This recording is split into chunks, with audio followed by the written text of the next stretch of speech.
On me demande parfois comment je fais pour rester discipliné comme ça à l'année. En effet, maintenant, ça fait plus de 25 ans que je m'entraîne.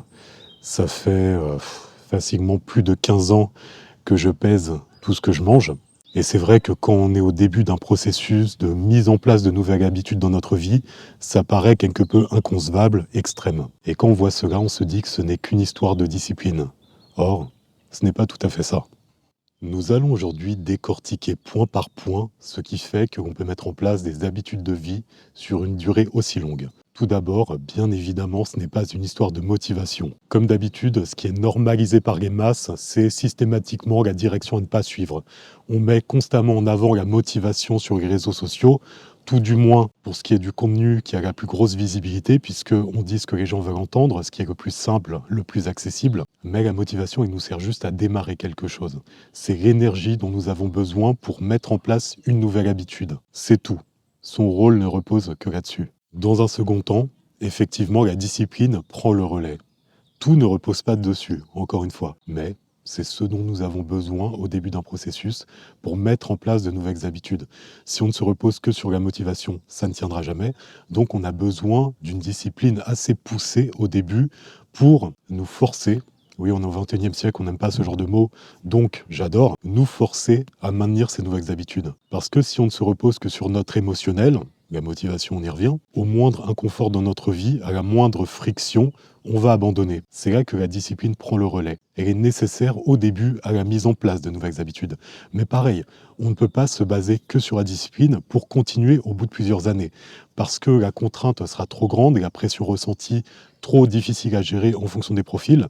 Et donc, on va très souvent craquer. C'est ce qui vous arrive sans doute au niveau de l'entraînement. Au bout d'un moment, vous vous forcez à y aller trop souvent. Cela devient une contrainte à vos yeux. La diète, j'en parle même pas, c'est encore pire. Déjà, au bout d'une semaine, c'est une contrainte insurmontable à vivre.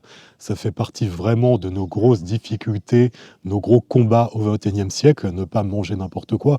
Mon Dieu, mais qu'est-ce que c'est dur. Quelle souffrance colossale. Et donc, un cycle trop long de discipline extrême peut nous ramener en arrière et nous pousser à abandonner. Enfin, le fait de rester discipliné sur une période de temps aussi longue, ce n'est pas du tout le signe d'une force mentale exceptionnelle, contrairement à ce que certains peuvent penser.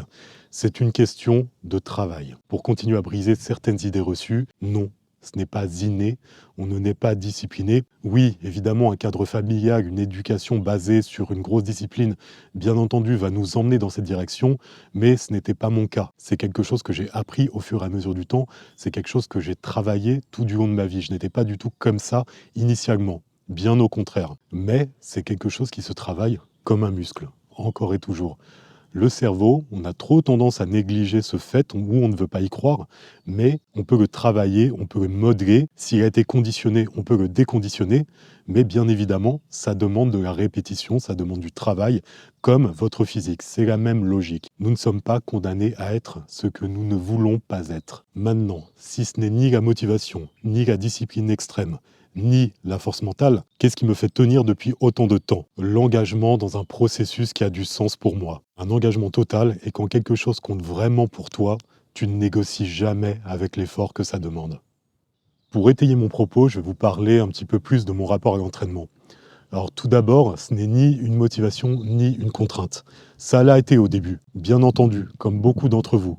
Ça a mis du temps à ne plus l'être. Pour tout vous dire même, je n'aimais pas y aller, c'était une contrainte, d'autant plus qu'à l'époque, j'étais vraiment timide maladif, donc socialement c'était très compliqué pour moi. C'était un enfer. Aller en salle, au milieu des gens, avec mon corps de 59 kilos, avec mon côté inadapté social, c'était très dur. Maintenant, qu'est-ce qui a fait que c'est devenu un plaisir? Que j'ai réussi à maintenir ça au fil du temps, malgré le fait que c'était si difficile au début, eh bien cet engagement m'a fait prendre conscience de beaucoup de choses. C'est pour ça que je reviens toujours sur le fait du pourquoi on fait les choses. Et pour moi, pour mon bien-être, pour avancer psychologiquement, c'était tout simplement vital. Et pour aller mieux, je devais mettre en place ce que je considère être une hygiène de vie. Je ne voyais plus ça comme une contrainte, mais quelque chose de nécessaire pour ma progression en tant que personne. Souvent dans notre vie, on fait des choses, on n'y pense plus. C'est de l'automatisme. Se brosser les dents, on ne se pose jamais la question de le faire ou non. On le fait, c'est comme ça. On ne peut pas dire que c'est un grand plaisir dans notre journée. Mais pour notre hygiène dentaire, c'est fondamental. Eh bien, j'ai considéré la salle comme étant nécessaire pour mon hygiène physique, tout simplement. Donc, quand je débutais, s'il fallait que je fasse 3 séances par semaine, je les faisais. Si pour progresser plus, il fallait que je monte à 4, on y va. Là, ça fait au moins 15 ans que je suis sur une moyenne de 5 séances semaine et c'est comme ça. Je ne me pose jamais la question de les faire ou non. Évidemment, cela nécessite de faire des choix. Je ne vais pas passer des heures sur Netflix, je ne vais pas passer des heures sur les réseaux sociaux. Je vais prioriser cette activité dans ma journée, au-delà de mes autres activités qui sont, selon moi, fondamentales. Ensuite, au-delà de l'hygiène de vie, c'est un engagement personnel. On se plaint souvent de la société, des gens qui mentent systématiquement. Mais la problématique de tout ça, c'est que on ne respecte pas la base de la cohérence, c'est-à-dire qu'on se ment beaucoup à soi-même. Et quand on est dans un processus d'engagement total, le principe, c'est de voir si on peut se faire confiance. Si on se dit que l'on va faire quelque chose, une activité, et que l'on ne respecte pas la parole que l'on s'est donnée, eh bien, notre confiance vacille. On aura moins confiance en nous parce qu'on se rendra compte que nous ne sommes pas quelqu'un de parole. Et si nous ne sommes même pas capables de tenir notre propre parole vis-à-vis de nous-mêmes, comment espérer tenir notre parole vis-à-vis des autres et même demander que ces mêmes personnes respectent leur propre parole? C'est important de faire preuve de cohérence dans tout ce que l'on fait. Et pour pousser cette idée un petit peu plus loin, c'est donc une manière de se construire. Trop souvent, on cherche à améliorer l'estime de soi que par le physique. On pense que en atteignant tel physique, on se sentira mieux vis-à-vis de nous-mêmes. Ça arrive peut-être pour certains cas, mais d'une manière générale, c'est très rarement le cas parce que notre corps évolue plus vite que notre vision de nous-mêmes et nous avons beau évoluer, entendre parfois des compliments de notre entourage, lorsque nous sommes seuls face à notre miroir, on se voit toujours un petit peu de la même façon. On voit qu'on a évolué, mais on voit toujours les mêmes défauts. Mais cette estime de soi, on peut l'améliorer par ce travail sur le mental. Si on se rend compte que nous sommes capables de mettre en place des nouvelles habitudes, de les maintenir sur le long terme, d'évoluer grâce à ces nouvelles habitudes, on voit qu'on est capable de respecter notre propre parole, que nous sommes une personne avec des valeurs, des principes, l'estime de soi s'améliore considérablement. C'est incomparable. Souvent, on cherche à l'extérieur ce qui doit venir de l'intérieur. Et l'estime de soi donnée par une enveloppe corporelle, c'est friable. Et surtout, ça va se perdre au fur et à mesure du temps. Alors que l'estime de soi construite à partir de l'intérieur, la personne que vous devenez, les qualités humaines que vous développez, ça n'a strictement rien à voir. Et quand vous prenez conscience de tous ces points, de tous ces paramètres, là, vous ressentez cette nécessité d'engagement total dans le processus.